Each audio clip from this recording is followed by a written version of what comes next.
Coastal wood ನಲ್ಲಿ ವರ್ಷಕ್ಕೆ ಅದೆಷ್ಟು ಸಾಲು ಸಾಲು ಚಿತ್ರಗಳು ತೆರೆ ಕಾಣುತ್ತೆ. ಈ ಸಂದರ್ಭದಲ್ಲಿ ಪ್ರತಿ ಸಿನಿಮಾಗೂ ಕಾಡುವ ಒಂದೇ ಒಂದು ಸಮಸ್ಯೆ ಅಂದ್ರೆ ಅದು ಸ್ಕ್ರೀನಿಂಗ್ ಪ್ರಾಬ್ಲಮ್. ಮೈನ್ ಥಿಯೇಟರ್ ನಿಂದ ಹಿಡಿದು ಇತರ ಚಿತ್ರಮಂದಿರಗಳಿಗೂ ಪರದಾಡುವ ಪರಿಸ್ಥಿತಿ ತುಳು ಚಿತ್ರಗಳಿಗೆ ಬಂದೊದಗಿದೆ.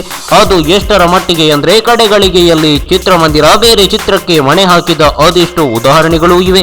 ಯಾವ ಸ್ಟಾರ್ ಸಿನಿಮಾಗಳು ತೆರೆ ಕಂಡ್ರು ಇದಕ್ಕೆ ನೇರ ಬಲಿಯಾಗುವುದು ನಮ್ ತುಳು ಸಿನಿಮಾನೇ. ಹೀಗಿರುವಾಗ ಒಂದಿಷ್ಟು ನಿರ್ಮಾಪಕರು ಚಿತ್ರಮಂದಿರ ನಿರ್ಮಾಣದತ್ತ ತಮ್ಮ ಚಿತ್ತವನ್ನು ಇಡ್ತಿದ್ರೆ ಇಷ್ಟೊತ್ತಿಗಾಗ್ಲೇ ಸ್ಕ್ರೀನಿಂಗ್ ಪ್ರಾಬ್ಲಮ್ ಅನ್ನೋದು ಕೋಸ್ಟಲ್ ವುಡ್ ನಿಂದ ಕಿಕ್ಔಟ್ ಆಗ್ತಾ ಇತ್ತು. ಈ ಮಧ್ಯೆಯೂ ತುಳು ಚಿತ್ರಗಳ ಸಮಸ್ಯೆ ಅರಿತು ನಿರ್ಮಾಪಕರೊಬ್ಬರು ತುಳು ಚಿತ್ರಗಳಿಗಾಗಿಯೇ ಚಿತ್ರಮಂದಿರವನ್ನು ಮಾಡಲು ಹೊರಟಿದ್ದಾರೆ ಅಂದ್ರೆ ನೀವು ನಂಬ್ತೀರಾ? ಯಸ್, ನಂಬಲೇಬೇಕು.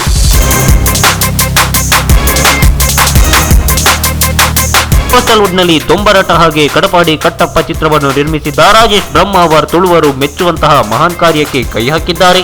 ಅದು ಬರೀ ಒಂದೆರಡು ಚಿತ್ರಮಂದಿರವಲ್ಲ, ಬರೋಬ್ಬರಿ 10 ಬ್ರಹ್ಮಾವರ ಸಿನಿಮಾ ಅನ್ನೋ ಹೆಸರಿನ ಚಿತ್ರಮಂದಿರಗಳು ಏಕಕಾಲಕ್ಕೆ ಲೋಕಾರ್ಪಣೆಯಾಗಲಿದೆ.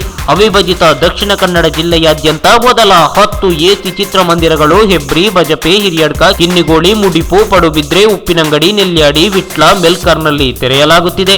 ಇನ್ನು ಎರಡನೇ ಹಂತದಲ್ಲೂ ಚಿತ್ರಮಂದಿರವನ್ನು ನಿರ್ಮಿಸುವ ದೊಡ್ಡ ಪ್ಲಾನ್ ಹಾಕಲಾಗ್ತಾ ಇದೆ. ಅದು ಯಾವ ಮಟ್ಟಕ್ಕೆ ಅಂದ್ರೆ ಒಂದು ಕಾಲದಲ್ಲಿ ಅವಿಭಜಿತ ದಕ್ಷಿಣ ಕನ್ನಡ ಜಿಲ್ಲೆಯಾದ್ಯಂತ 36 ಸೆಂಟರ್ಗಳಿದ್ದವು. ಆದ್ರೆ ಪ್ರಸ್ತುತ 36 ಚಿತ್ರಮಂದಿರಗಳೇ ಇಲ್ಲ. ಈ ಇತಿಹಾಸ ಮತ್ತೊಮ್ಮೆ ಮರುಕಳಿಸುವಂತೆ ಮಾಡೋದು ರಾಜೇಶ್ ಬ್ರಹ್ಮಾವರ್ ಅವರ ಉದ್ದೇಶ.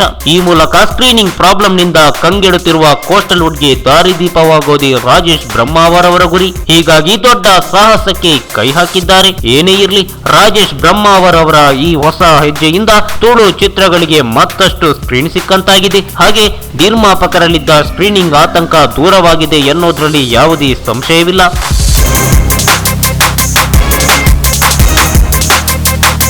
ಇನ್ನು ಅವಿಭಜಿತ ದಕ್ಷಿಣ ಕನ್ನಡ ಜಿಲ್ಲೆಯಾದ್ಯಂತ ಅಂದು ಇದ್ದ ಚಿತ್ರಮಂದಿರಗಳೆಷ್ಟು, ಎಲ್ಲೆಲ್ಲಿ ಎಷ್ಟೆಷ್ಟು ಚಿತ್ರಮಂದಿರಗಳಿದ್ದವು, ಅದು ಯಾವಾಗ ಧರೆಗುರುಳಿತು ನಿಮಗೆ ತಿಳಿಯದೆ ನಿಮ್ಮೂರಲ್ಲೂ ಇತ್ತ ಟಾಕೀಸ್, ಇವೆಲ್ಲದರ ಬಗ್ಗೆ ನಿಖರ ಮಾಹಿತಿ, ಪಕ್ಕ ವಿಶ್ಲೇಷಣೆಯನ್ನು ಕೊಡ್ತೀವಿ.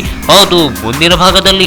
ಅದಕ್ಕಾಗಿ ನಮ್ಮ ಕೋಸ್ಟಲ್ ಕನ್ನಡ ಪೇಜ್ ಅನ್ನು ಸಬ್ಸ್ಕ್ರೈಬ್ ಮಾಡಲು ಮರೆಯದಿರಿ. ಹಾಗೆ ಇನ್ನಿತರ ಮಾಹಿತಿಗಾಗಿ ಪಕ್ಕದಲ್ಲಿರೋ ಬೆಲ್ ಐಕಾನ್ಗೆ ಕ್ಲಿಕ್ ಮಾಡಿ.